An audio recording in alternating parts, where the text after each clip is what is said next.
ॐ अज्ञानतिमिरान्धस्य ज्ञानाञ्जनशलाकया चक्षुन्मीलितं येन तस्मै श्रीगुरुवे नमः। जय श्री कृष्ण चैतन्य प्रभो नित्यानंद श्री अद्वैत गदाधर श्रीवासादि गौर भक्तवृंद।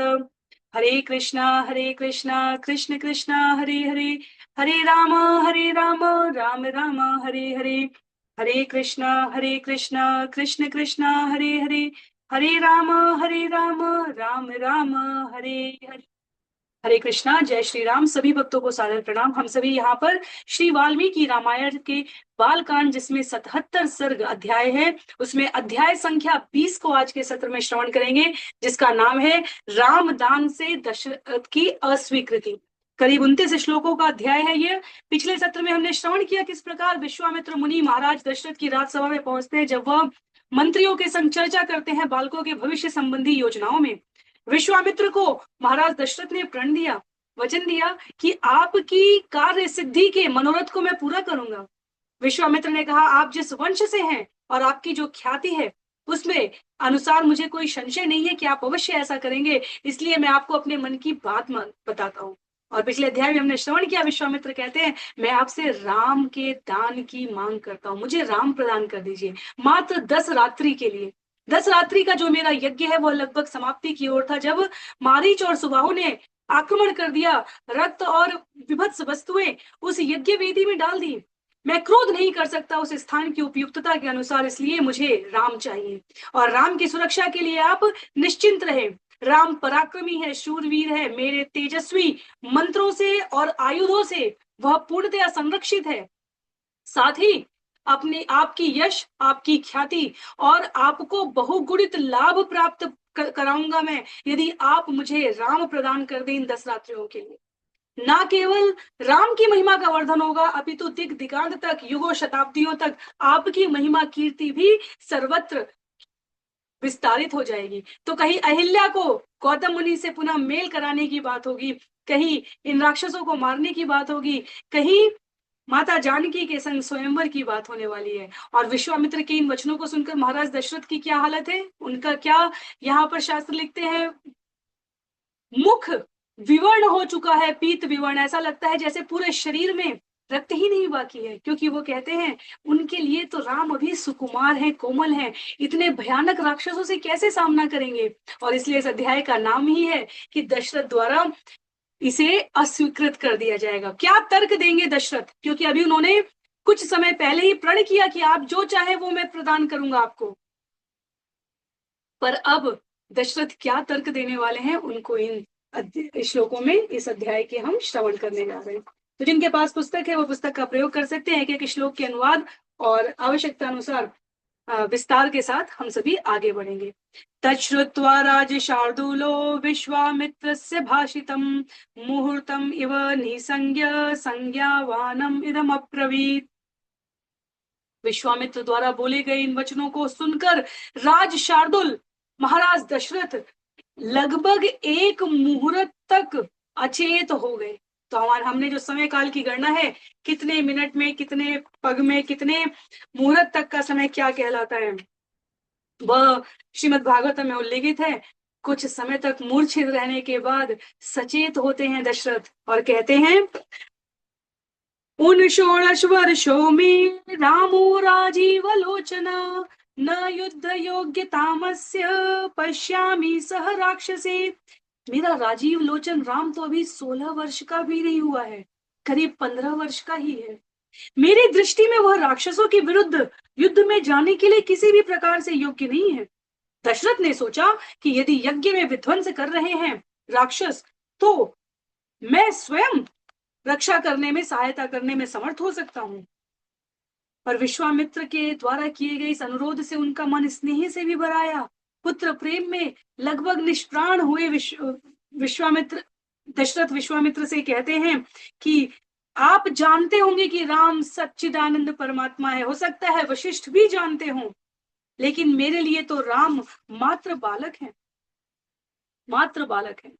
वास्तव में तात्पर्य में आचार्य लिखते हैं कि मारीच ने कहा कि राम 12 वर्ष के ही है, तो 16 वर्ष के होने के उपरांत कोई बालक युद्ध में प्रवेश करने के लिए, ऐसा लगता है उस समय की पात्रता थी यह आयु, इसलिए उल्लेख है, दशरथ ने कहा कि राम अभी 16 के नहीं हुए हैं। तथापि राजीव लोचन राम के पुत्र वत्सलता में, विश्वामित्र के ज्ञान परक वचन, सत्य परक सिद्धांत उनको रुचिकर नहीं लग रहे हैं कि मेरा तेज रक्षा कर लेगा, मेरे आयुध रक्षा कर लेंगे, वह परम शूरवीर महापराक्रमी स्वयं भगवान के सदृश गुणों वाले हैं। ये सब सत्यपरक सिद्धांत दशरथ की सहायता नहीं कर रहे हैं इस समय।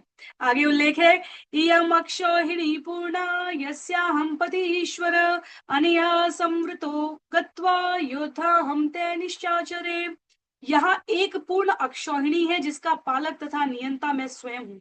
इसके साथ मैं उन पिशाचरों से युद्ध के लिए जाऊंगा, उन निशाचरों के पास जो आपके यज्ञ में विध्वंस डालते हैं, विघ्न डालते हैं। तो क्या कहा था विश्वामित्र ने कहा था, राम का के साहस के समक्ष उनका, उन राक्षसों का साहस कुछ भी नहीं है, पर वो इतने साहसी हैं कि राम के अतिरिक्त और कोई उन्हें मार भी नहीं सकता। तो इसलिए आश्वस्त कर रहे हैं अब दशरथ ये कहकर कि एक अक्षौहिणी सेना है मेरे पास और उसका नेतृत्व मैं स्वयं करूंगा। अक्षौहिणी सेना का वर्णन हमने भगवत गीता में भी श्रवण किया है। क्या कहा गया है, एक पत्ती में, एक पंक्ति में एक रथ, एक हाथी, 3 अश्व और 5 पैदल सैनिक होते। ऐसे 3 पत्ती मिलकर एक सेनामुख बनाती है, ऐसी 3 सेनामुख एक गुल्म बनाते हैं, ऐसे 3 गुल्म एक गढ़ बनाते हैं, 3 गढ़ एक वाहिनी बनाते हैं, 3 वाहिनी एक पृतना बनाती है, 3 पृतना एक चमू बनाती है, 3 चमू एक अनिकीनी बनाती है। और यहाँ लिखते हैं आचार्य कि 10 अनकीनी एक अक्षौहिणी सेना बनाती है। तो करीब काफी विस्तार में ये बतलाया गया है कि एक अक्षौहिणी सेना वास्तव में क्या है। पर एक पंक्ति से जो शुरू हो रहा है, एक पत्ती से कह रहे हैं, पक्ति या पंक्ति, कुछ एक पुस्तकों में मैंने बिंदी भी देखी ऊपर, तो हो सकता है वो अनुवाद का विषय हो। पर एक रथ, एक हाथी, 3 अश्व और 5 पैदल सैनिक मिलकर एक पंक्ति, और उसके बाद करीब ये 8-9 स्तर है। ऐसी 3 पत्ती एक सेनामुख बना रही है। सेनामुख से तो पत्ती, सेनामुख, गुल्म, गण, वाहिनी, पृतना,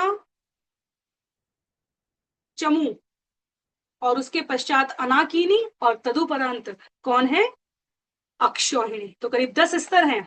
तो हम समझ सकते हैं कि संख्या भी इसी प्रकार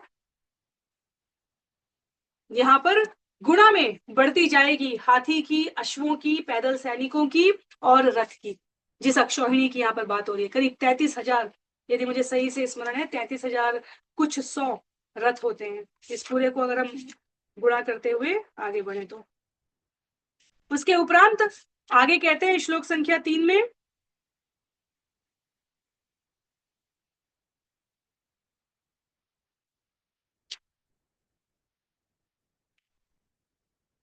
इयम् अक्षौहिणी पूर्णा यस्याहं पति ईश्वरम् अनया संवृष्टो गत्वा योधाहं ते निशाचरे इमे शूराश्च विक्रांता भृत्या मे अस्त्र विशारदा योग्या रक्षो गणे योद्धुम न रामम नेतुमर्हसि। यहाँ मेरे सेवक अक्षत पराक्रमी शूर अस्त्र शस्त्र विशारद है। महर्षि, वे राक्षसों के रण में युद्ध के योग्य है। आपको राम के लिए इस प्रकार का प्रस्ताव नहीं लाना चाहिए, राम को न ले जाना ही उचित होगा। अहमेव धनुष्पाणी गोप्ता सममूर्धनि यावत् प्राणान् धरिष्यामि तावद्योत्से निशाचरे। युद्ध मुख में सबसे आगे युद्ध के सामने रहकर मैं स्वयं धनुष लेकर आपके यज्ञ तथा आपकी सेना की रक्षा करूंगा। मैं उन निशाचरों से तब तक युद्ध करूंगा जब तक मैं अपने प्राण धारण करूं। एक राजा के प्रतिज्ञा की प्रतिबद्धता यहाँ क्षीण पड़ रही है एक पिता के स्नेह से। पिता कहता है, मेरा शरीर जब तक खड़ा है तब तक आप राम का अनुरोध ना करें, मैं अपने समस्त शस्त्र दल बल के साथ रक्षा करूंगा। तो स्वभाव से जो पुत्रवत स्नेह महाराज दशरथ यहाँ प्रस्तुत करते हैं वो अतुलनीय है, अतुलनीय है। कहते हैं कि मैं स्वयं जब तक प्राण है रक्षा करने वाला हूं भगवान, आप चिंता ना करें। निर्विघ्ना व्रतचर्या सा भविष्यति सुरक्षिता अहम तत्र गमिष्यामि न रामं नेतुमर्हसि। मैं स्वयं वहां जाऊंगा। आपकी यह व्रतचर्या 10 दिनों की यह यज्ञ तपस्या निर्विघ्न संपन्न होगी, आप सुरक्षित रहेंगे। पर आपको राम को नहीं ले जाना चाहिए। बार बार कह रहे हैं, रामम नेतुम अर्हसि, रामम नेतुम अर्हसि। बालो बालो ह्यकित विद्यश्च न च वेत्ति बलाबलम, न चास्त्र बल संयुक्तो न च युद्ध विशारदा। वस्तुतः राम तो अभी छोटे बालक हैं, धनुर्विद्या में भी पूर्णतया प्रशिक्षित नहीं है। विरोधियों का शक्ति बल क्या है और उनकी दुर्बलता क्या है, अभी उसका उचित अनुमान लगाने की उनमें दक्षता नहीं आई है। ना ही उन्होंने विशेष अस्त्र बल संपन्नता को अभी प्राप्त किया है। उन्हें तो युद्ध का अनुभव भी नहीं है। न चासो राक्षसम योग्य कूटयुद्धा हिते भृशम। कहते हैं वो तो राक्षसों का सामना नहीं कर सकते, क्योंकि राक्षस तो माया भी युद्ध करते हैं, और यहाँ तो अभी राम को युद्ध का ही अनुभव नहीं है। विप्रयुक्तो हि रामेण मुहूर्तम अपि नोत्सहे, जीवितुम मुनि शार्दूलम न रामम नेतुमर्हसि। हे मुनि शार्दुल, राम के वियोग में तो मैं एक मुहूर्त के लिए भी जीवित नहीं रह जाऊंगा। रामम नेतुमर्हसि, बार बार कह रहे हैं। पुनरावृत्ति किसी भी विषय की महत्ता पर, उसके प्रभाव पर जोर डालते हुए के लिए प्रयोग की जाती है। और दशरथ हर पंक्ति ये बात कहते हैं, रामम नेतुमर्हसि, ना ले जाए भगवान, राम युद्ध में ले जाने के लायक नहीं है अभी, कृपया उन्हें ना ले जाए। यदि वा राघवं ब्रह्मन् नेतुमिच्छसि सुव्रत, चतुरंग समायुक्तम मया च सहितम नय। हे सुव्रति ब्रह्मन, यदि आप राघव को ले जाने की इच्छा रखते हैं तो मुझे तथा मेरी चतुरंगिणी सेना को भी साथ ले चलिए, केवल राम को मत लेकर जाइए। राम आपके लिए जो करने की आप करवाने की इच्छा रखते हैं, उसका कई गुना मैं अपने समस्त ऐश्वर्य के साथ और अपने स्वयं की उपस्थिति के साथ आपके लिए करना चाहता हूँ। षष्टि वर्ष सहस्राणि जातस्य मम कौशिक, दुःखेनोत्पादितश्चायं न रामं नेतुमर्हसि। हे कौशिक, मैंने 60,000 वर्ष व्यतीत किए हैं, और तत्पश्चात इतने मनोरथों को, यज्ञ विधि प्रयास के उपरांत यह पुत्र प्राप्त हुआ है। आपको राम को नहीं ले जाना चाहिए। रामम नेतुम अर्हसि। जो कष्ट उन्होंने धारण किए थे, जो उपवास उन्होंने किए थे, जो यज्ञ में दीक्षा आदि तप किया था, उन सब का उल्लेख करते हैं यहाँ पर भगवान राम की प्राप्ति के लिए किए गए मनोरथों को दशरथ किसके समक्ष, महर्षि विश्वामित्र के समक्ष। चतुर्णामात्म जानामि प्रीति परमिका मम, ज्येष्ठम धर्म प्रधानम च न रामम नेतुमर्हसि। आगे कहते हैं, मेरे चारों मित्रों में से मुझे ज्येष्ठ तथा वैदिक धर्म पर एकनिष्ठ राम से सर्वाधिक प्रेम है। राजीव लोचन राम वास्तव में मेरा हृदय है, मेरा प्राण है। आप राम को मत ले जाइए। रामम नेतुम अर्हसि। किम वीर्या राक्षसास्ते च कस्य पुत्राश्च केचते, कथम प्रमाणा के चैतान अक्षंति मुनि पुंगव। वे राक्षस कितने शक्तिशाली हैं, किसके पुत्र हैं वो, उनके नाम क्या है, उनका रूप आकार क्या है। हे मुनि पंग, उनकी रक्षा कौन कर रहा है। तो ये बताना चाहते हैं महाराज दशरथ कि ये सारे प्रश्न मैं अपने राजनीतिक स्तर पर आपकी शंका समाधान के लिए, आपकी सुरक्षा के लिए, आपके यज्ञ के संकल्प को पूरा करने के लिए जानना चाहता हूँ। ऐसा कौन है जो उनकी रक्षा कर रहा है, उन राक्षसों की, उनका प्रधान कौन है, वह कहाँ के हैं, कृपया मुझे इसके बारे में बताइए। कथम च प्रतिकर्तव्यम तेषां रामेण रक्षसां, मामे खर्वा बलिर्ब्रह्मन् मया वा कूट योधिनाम। हे ब्रह्मन, राम या मेरी सेना या मैं स्वयं उन राक्षसों का प्रतिकार कैसे कर सकते हैं जो मायावी युद्ध लड़ रहे होंगे। तो कृपया आप मुझे उनके परिचय के बारे में बताएं। सर्वमेशंश भगवन् कथम तेषां मया रणे, स्थातव्यम दुष्ट भावानां वीर्योत्सिक्ता हि राक्षसा। हे भगवान, कृपया मुझे सब कुछ बताएं। मैं उन दुष्ट भावना वाले प्राणियों के विरुद्ध रण में अपनी सेना की व्यूह रचना कैसे कर सकता हूँ। राक्षस गण अपने बल के दर्प में चूर हो सकते हैं, पर भगवान मैं महाराज हूं, मैंने अनेकानेक युद्ध किए हैं, मेरे पास पर्याप्त मात्रा में सेना है, मेरे पास दक्ष कुशल योद्धा है। मैं उन सब के साथ मिलकर स्वयं युद्ध के प्रमुखता से स्थान पर अपने आप को सज्जित करूंगा। और महर्षि विश्वामित्र अनुभव कर पा रहे हैं कि पुत्र स्नेह अधिकाधिक रूप से इस समय महाराज दशरथ के ऊपर है। वह किसी भी प्रकार से मानेंगे नहीं। वह ये नहीं कह रहे हैं कि आप ना ले जाइए। अब उनका वचन ये हो गया, जब तक मेरे प्राण है मैं अपने आप को प्रस्तुत करूंगा, मुझे उसके उनके बारे में सूचित करिए, मैं व्यूह रचना करूंगा, युद्ध की रणनीति बनाऊंगा अपने योद्धाओं के साथ। तस्य तद्वचनम श्रुत्वा विश्वामित्रो अभ्यभाषयत्। अब जब इतने जोश में, उल्लास में, ओजस्विता में, उत्तेजना में दशरथ को सुनते हैं बोलते हुए महर्षि विश्वामित्र, तो विश्वामित्र ने कुछ कहा। क्या कहा? पुलत्स्य वंश प्रभवो रावणो नाम राक्षस स ब्रह्मणा दत्तवर त्रैलोक्यं बाधते भृशं महाबलो महावीर्यो राक्षसे बहुभिवृत। ब्रह्मा जी द्वारा वर प्राप्त पुलत्स्य के वंश में जन्मा रावण नाम का एक राक्षस है, जो तीनों लोगों को पीड़ा देता है। वह अतिशय महावीर तथा महाबली है, वह राक्षसों से घिरा रहता है। तो ये राक्षस कितने शक्तिशाली हैं? ये इतने शक्तिशाली हैं, इन्हें ब्रह्मा जी से वरदान प्राप्त किए रावण का संरक्षण प्राप्त है। इसलिए आप इनके बारे में यदि जानने की रुचि रखते हैं तो महर्षि विश्वामित्र उन्हें बताते हुए कह रहे हैं, श्रूयते ही महावीर्यो रावणो राक्षसाधिप साक्षात वैश्रवण भ्राता पुत्रो विश्रवसो मुनि। हमने सुना है कि महाबली रावण राक्षसों का अधिपति है, वह वैश्रवण का सहोदर भ्राता है तथा विश्रवा मुनि का पुत्र है। तो विश्रवा के पुत्र हैं रावण, वैश्रवण के सहोदर हैं, और रावण राक्षसों के अधिपति हैं। और इतना ही नहीं, आगे उल्लेख है, यदा स्वयं न यज्ञस्य विघ्न कर्ता महाबल तेन संचोदितो द्वौतु राक्षसोऽसु महाबलो मारीचश्च सुबाहुश्च यज्ञ विघ्नं करिष्यति।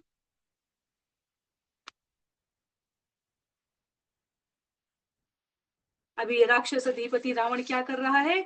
वह महाबली राक्षस स्वयं विघ्न डालने नहीं आ रहा है, उसके द्वारा प्रेषित महाबलशाली राक्षस मारीच तथा सुबाहु यज्ञ में विघ्न डालने आ रहे हैं।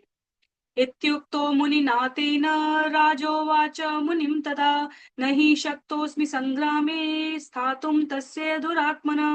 मुनि के ऐसा कहने पर राजा ने मुनि से कहा, हे राजन, हे महर्षि, संग्राम में दुरात्मा रावण के विरुद्ध युद्ध करने में, खड़े होने में मैं समर्थ नहीं हूं, और यदि मैं समर्थ नहीं हूं तो आपको राम को नहीं ले जाना चाहिए। रामम नेतिमर्हसि, राम को नेतुमर्हसि, मत ले जाइए राम को। स त्वं प्रसादं धर्मज्ञ कुरुष्व मम पुत्र के मम चैवाल्प भाग्यस्य दैवतं ही भवान गुरु। हे धर्मज्ञ, मेरे पुत्र पर दया करें, रावण प्रसिद्ध है, मैं समझ गया, रावण राक्षस को मार पाना हम मनुष्यों के लिए संभव नहीं है। आप मेरे पूजनीय विग्रह देवता हैं, आप स्वयं मुझ सदृश अल्प भाग्यशाली मानव के गुरु हैं। हे भगवान, आप मुझ पर कृपा करें। क्योंकि यहाँ पर अब मुनि से याचना करने लगे दशरथ, क्योंकि देव दानव गंधर्व, केवल मैं अपनी बात क्या करूं, कहते हैं देव दानव गंधर्व यक्षा पदग पन्नगा न शक्ता रावणम शोणुम किम पुनर्मानवा युधि। हम पर दया करें महर्षि, देव दानव गंधर्व यक्ष स्वर्ग लोक के पक्षी तथा सर्प आदि रावण का प्रतिकार करने में असमर्थ हैं, फिर उसके समक्ष युद्ध में मनुष्यों का क्या कहना। तो वो कहते हैं, रावण के साथ संग्राम में प्रवेश करने से विमुख होना कोई दोष नहीं है, क्योंकि उस पर विजय प्राप्त करना ही असंभव है। आप रावण के द्वारा रक्षित राक्षसों के लिए मेरे पुत्र राम की मांग करते हैं। मैं तो कहता हूँ, राम क्या, हम समस्त मनुष्य मिलकर उसका कुछ नहीं बिगाड़ सकते, उसको स्वयं ब्रह्मा से आशीर्वाद प्राप्त है।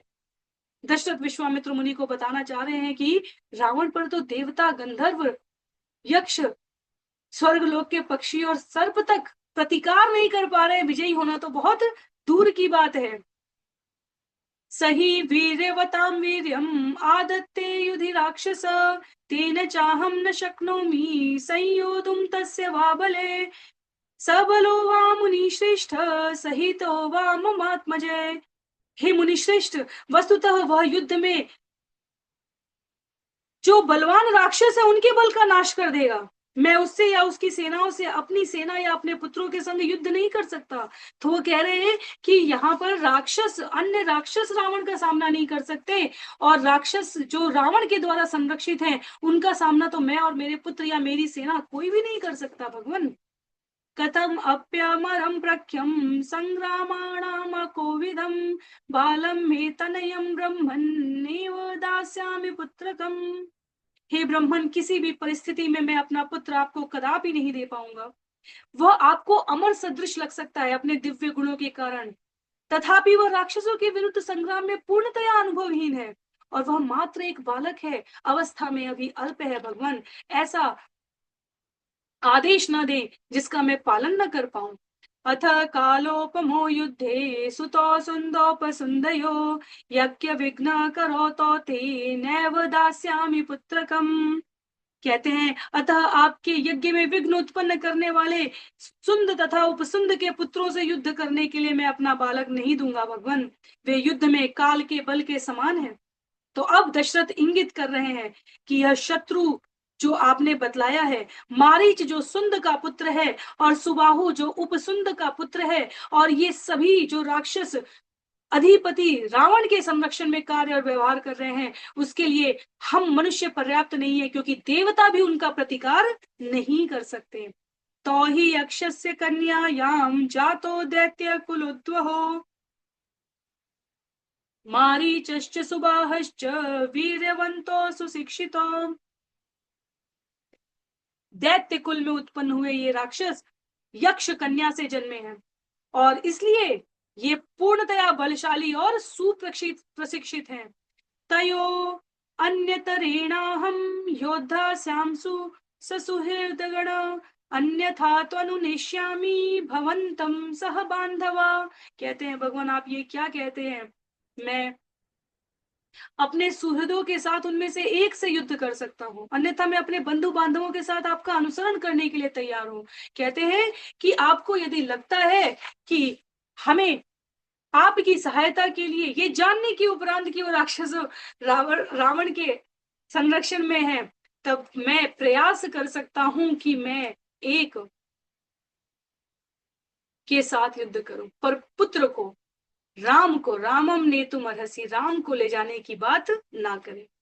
इति इति नरपति जल्पनाद द्विजेन्द्र कुशेक सुतम सुमहान विवेशमन्यु सुयुतो एव समभिराज्य सिक्तः समभवतुज्ज्वलितो महर्षिवन्हि। तो ये अंतिम श्लोक है इस अध्याय का।